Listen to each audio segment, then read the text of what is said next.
You're being charged extra for life, and nobody told you. Two people can live the same life, same job, same salary, same city, and one of them will lose hundreds of thousands of dollars more than the other. Not because they're bad with money, not because they gamble, not because they're reckless, but because of one invisible number. And once you see how this works, you'll never look at money the same way again. Let's run a thought experiment. Two twins, Alex and Jordan. Same age, same degree, same income, same house size, same car model, same lifestyle. From the outside, their lives are identical. But over the next 30 years, Alex will pay about $250,000 more than Jordan for the exact same life. Alex doesn't lose this money in scams. He doesn't blow it on crypto. He doesn't waste it on dumb purchases. He hands it over, legally, to banks, insurance companies, and landlords. Because Alex's credit score is 640 and Jordan's is 760. That's it. That's the entire difference. This is the invisible tax nobody warns you about. We argue about income tax. We complain about sales tax. But nobody talks about the credit tax, the extra money you pay just for having the wrong score.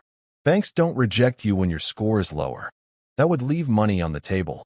Instead, they approve you and quietly charge you more. Same product, same service, same life, different price. Let's say both twins buy a $400,000 home. Jordan, with great credit, gets a 6% mortgage. Alex, with average credit, gets 7.5%. That 1.5% difference feels small, almost harmless. But over 30 years, Jordan pays about $460,000 total. Alex pays about $580,000 total. Same house, same walls, same roof.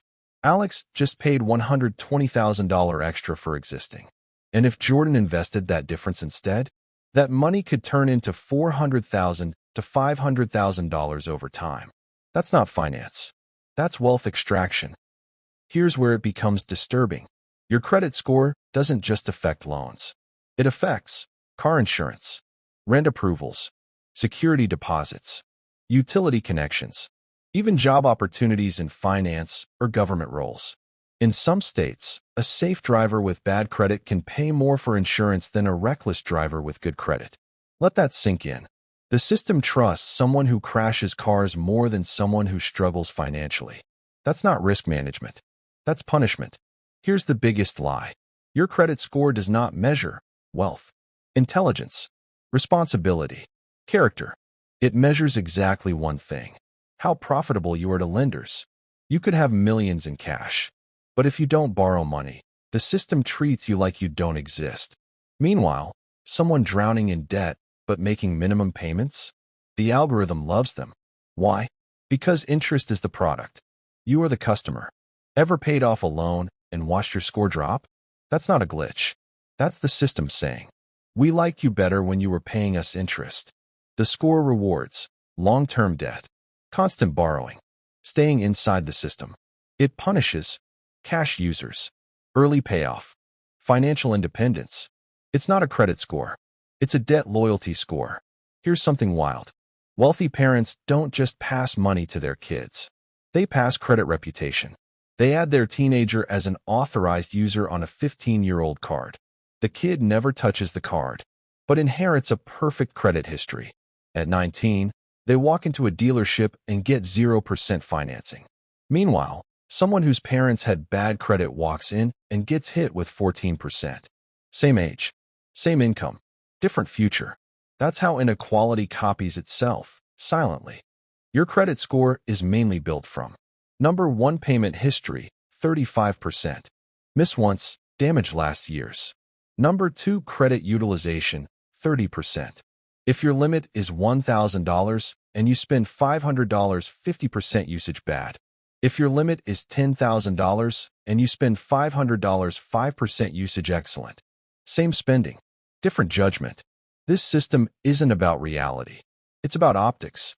Most credit repair companies are scams, but the trick they use is real. By law, every item on your credit report must be accurate, verifiable. If the bureau can't verify a debt within 30 days, it must be deleted. You're not proving innocence. You're proving paperwork failure. The wealthy use loopholes for taxes. This is the middle-class version. Some people say, forget credit, just use cash. And if you can buy a house in cash, respect. But for most people, no credit means higher deposits, rental rejections, insurance penalties, constant friction. Living without a credit score is playing life on hard mode for no advantage. The smart move isn't rebellion. It's mastery. Here's how you win. Number 1. Automate everything. Set every bill to auto-pay minimum, then manually pay full later. One missed payment equals 7 years of damage. Number 2. Increase limits, not spending. Every 6 months, request credit limit increases. Higher limits equals lower utilization equals higher score. Same behavior, better optics. Number 3. Never close old cards. Length of history matters. Old cards are anchors. Buy a coffee once a year and keep them alive. Closing them erases years of reputation. Your credit score is not your worth. It's not your intelligence. It's not your discipline. It's not your character. It's a game token. And the reward for playing well? Cheap money, lower insurance, better housing, fewer obstacles. Not because banks like you, but because you've become unprofitable to exploit. That's power. 1 in 5 credit reports has an error. That error could cost you tens of thousands of dollars. Banks are betting on confusion. They're betting you won't learn the rules. And the most expensive mistake in money? Not bad investing. It's not knowing the game you're in. So don't fear your credit score. Dominate it. Because that extra $250,000, that belongs to you, not the bank.